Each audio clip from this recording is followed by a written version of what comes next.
السلام علیکم ناظرین و سامعین، آج ہم رومانیت کا تاریخی پس منظر کے بارے میں پڑھیں گے۔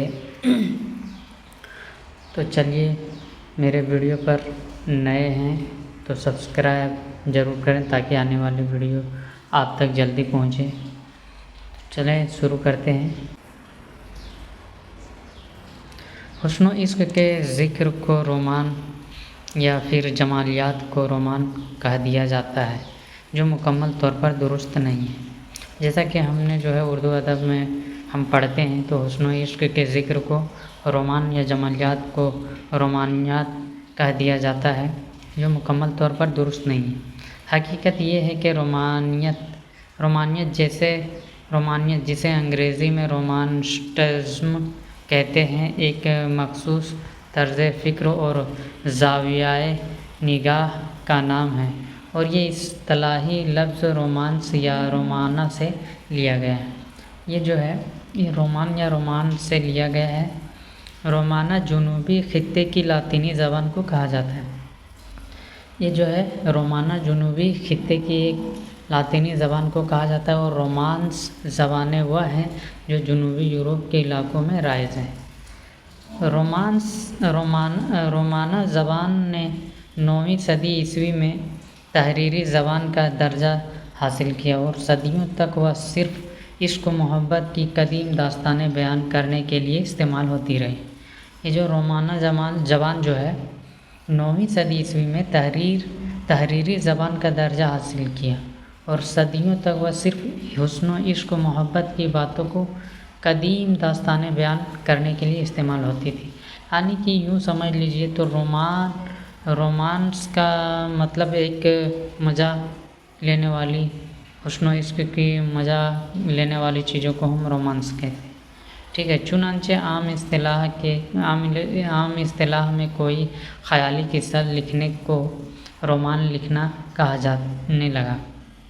یعنی کہ عام اصطلاح میں کوئی خیالی قصہ رومان لکھنا کہا جانے لگا، چونکہ ان خیالی قصوں میں مبالغہ آرائی ہوتی تھی، لہٰذا انگریزی میں مبالغہ آرائی کرنے، ہوائی قلعے بنانے اور خلاف عقل باتیں کرنے کو محاورتاً رومانس لکھنا کہا جاتا ہے۔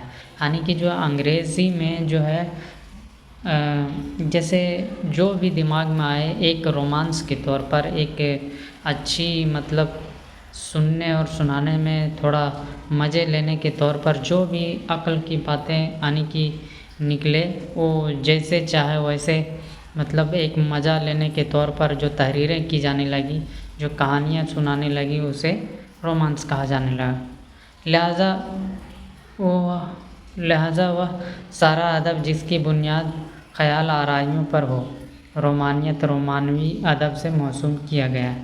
بعد میں جب لفظ رومانیت بطور ایک اصطلاح رائج ہوئی تو ماضی کے پرشکوہ واقعات کو بھی رومانوی ادب سے تعبیر کیا جانے لگا۔ یورپ میں اس تحریر کے عروج کا زمانہ 18ویں صدی کے وسط تک تھا۔ اس صدی کو سائنس یا عقلیت کے غلبے کی صدی سمجھا جاتا ہے۔ زندگی میں سادگی، خلوص، دیانت کی جگہ تصنع، بددیانتی اور خود غرضی نے لے لی تھی۔ سائنسی دنیا میں فرقی بے بسی، فطری جذبات کی عدم تسکین اور اس قسم کے دیگر عناصر جس میں فرسودہ ادبی اقدار بھی شامل تھیں، ان کے خلاف بیزاری، نفرت اور بغاوت پیدا ہوئی۔ حساس ذہن عقل محض سے تنگ آ چکے تھے۔ ادب و شاعر قدیم یعنی کہ پرانے زمانے کے ادب و شاعر جو تھے، ادبی اقدار سے بیزار تھے۔ چنانچہ روسو نے اس تھکا دینے والی یکسانیت سے بیزار ہو کر رومانوی بغاوت کا علم بلند کیا۔ فرانس میں اس کے خیالات نے انقلاب فرانس کی صورت اختیار کر لی۔ اس بغاوت کی روح نے دیگر ممالک کو بھی اپنی لپیٹ میں لے لیا۔ اس طرح روسو کے خیالات کا یورپ کے ادیبوں، شاعروں پر بڑا اثر ہوا۔ ولیم بلیک پولر ورڈ جورج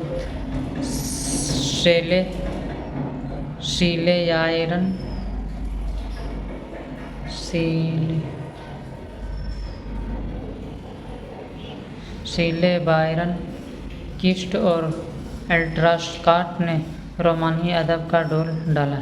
یہ ادبا ایسے معاشرے کی تشکیل کرنا چاہتے تھے جو تخیل میں آباد ہو، ایسی حسین و جمیل کائنات کی تخلیق کے آرزومند تھے جس میں ارض و سما کے سارے حسن مجتمع ہوں، ایسے ماحول کا خواب دیکھتے تھے جس میں محبت کی کار فرمائی ہو، اور ایسی جنت نظیر دنیا کے متمنی تھے جس میں انسانی فرشتوں کی آبادی ہو۔ الغرض رومانوی شعراء و ادبا نے قوت و حیات کے مجسمے تراشے، انہیں تابناکی اور تابندگی کے پرچم عطا کیے۔ انہوں نے کبھی انسان کامل کے خواب دیکھے، کبھی مافوق البصر کی تصویر سے اپنے آئینے خانے سجائے، کبھی معیشت کے آگے مجبور انسان کی افسردگی اور کرب کو اپنی شخصیت کا جوہر بنا لیا۔ غرض یہ کہ مستند اور مسلمہ ادبی اقدار، اصول و ضوابط کو بالائے طاق رکھ کر فن کے وسیلے سے اظہار ذات کی تحریک شروع کی۔ اردو میں رومانوی تحریک دراصل سر سید کے عقلیت پسند اور مقصدی ادب کے رد عمل کے طور پر سامنے آئی۔ اس کا اظہار ان کے ہی زمانے میں محمد حسین آزاد، میر ناصر علی اور مولوی عبدالحلیم ضرر کی تحریروں سے ہوا۔ بعد ازاں اس تحریک کے فروغ کے نت نئے سامان فراہم ہوتے گئے۔ پہلی جنگ آزادی کے بعد غیر منقسم ہندوستان میں کچھ ایسے حالات پیدا ہوئے جنہوں نے اس طرز خیال کو تقویت دی۔ علی گڑھ تحریک کے مقصدی ادب کی بے نمکینی، غزل میں روایات کی موجودگی، انگریزی ادب کا براہ راست مطالعہ، جنگ کے دوران اہل ہند کا برطانیہ سے ربط و ضبط، جنگ کے بعد افرادی فراریت اور عیش کوشی کی فضا، ان سارے عوامل نے رومانوی ادب کو فروغ دیا۔ بر صغیر میں اس تحریک کے فروغ پانے کی سیاسی وجہ بھی تھی۔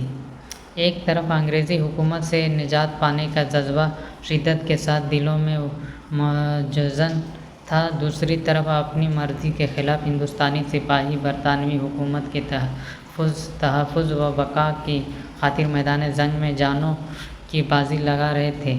یہ جبر اور مجبوری دلوں میں نفرت کے شعلے بھڑکا رہی تھی۔ جنگ کی خونریزی و تباہ کاری کے نتیجے میں گرانی پیدا ہو گئی تھی جس نے زندگی کو دشوار تر بنا دیا تھا۔ اس کے علاوہ بر صغیر کے ہزاروں ہزار افراد بلا کسی مقصد کے جنگ میں مارے گئے، زخمی ہوئے اور صعوبتوں میں مبتلا ہوئے۔ اس دل خراش حقیقت نے ہندوستانیوں کے دل توڑ دیے۔ مرحومین کا غم و غصہ اور رنج و ہرما ان کا نصیبہ بن گیا۔ ان کے غم انگیز حالات میں زندگی سے فرار اور ذہنی سکون کی تلاش شروع کر دی۔ چنانچہ ادب میں یہ رجحان رومانویت کے فوری فروغ کا سبب بنا۔ اس تحریک کو کئی غیر متوقع وسائل سے بھی مدد ملی۔ اس ضمن میں ٹیگور کی ماورائیت، اقبال کی روایت شکنی اور ابوالکلام آزاد کے شوکت پروینہ کے خواب خاص طور پر قابل ذکر ہیں۔ جنگ عظیم کے نتیجے میں قومی تحریک بھی بڑے زور و شور سے شروع ہوئی۔ دوسرے ممالک بھی آزادی کی تحریکوں کا مطالعہ کیا گیا۔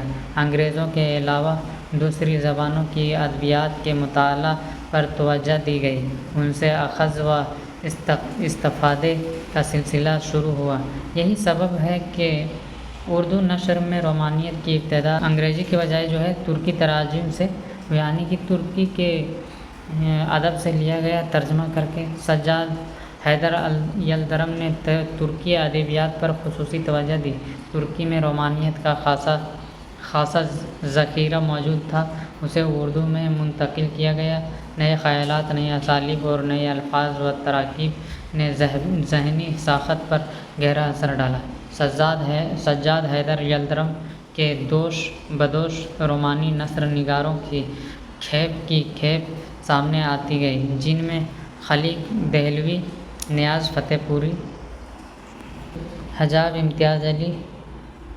امتیاز علی تاج، مجنوں گورکھپوری، آل احمد، مہدی الافادی، سجاد انصاری اور قاضی عبدالغفار نے اپنے افسانے و مضامین سے اس تحریک کو جلا بخشی۔ جہاں تک شاعری کا تعلق ہے، رومانوی اثرات سب سے پہلے اقبال کے یہاں نظر آتے ہیں۔ ان کے کلام میں بعض ایسی نمایاں خصوصیات موجود ہیں جو ان کی رومانیت کو بے نقاب کرتی ہیں۔ عقل سے بیزاری، عشق و وجدان سے لگاؤ، قرون اولا کے مسلمانوں